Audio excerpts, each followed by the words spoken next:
মোহাম্মদ সেলিম হোসেন আগামী দিনে ঢাকা উত্তর সিটি কর্পোরেশনের সম্মানিত নগরপিতা বাংলাদেশ গণতন্ত্র মনোনীত মেয়র প্রার্থী জনাব মোহাম্মদ সেলিম হোসেন উনি মাঠেই গাছ রোপণ করবেন। আমরা গাছ রোপণ করবো কোথায়? গাছ রোপণ শেষে আমরা আবারও গাছ বিতরণ করবো। আপাতত যারা গাছ পান নাই আপনারা একটু সিরিয়াল দিয়ে দাঁড়াবেন। আমরা গাছ রোপণ শেষে বাকি গাছগুলো আপনাদের মাঝে বিতরণ করব। আমাদের কাছে পর্যাপ্ত গাছ আছে, ইনশাআল্লাহ প্রত্যেকে গাছ পাবেন। একটি করে বোতল আপনারা দিবেন, একটি গাছ গ্রহণ করবেন।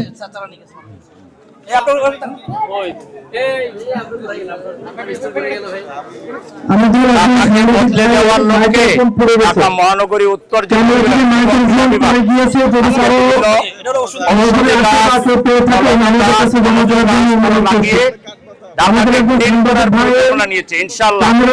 যুব বিভাগের নেতৃত্বে বদলে যাবে।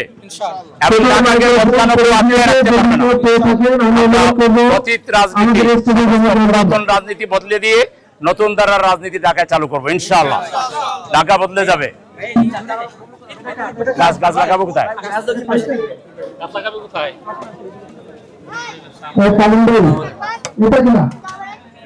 ঠিক আছে, বেশি করে গাছ নিয়ে যাও তরুণটা। হ্যাঁ কিশোর, ঠিক আছে, ভালো আছো তোমরা?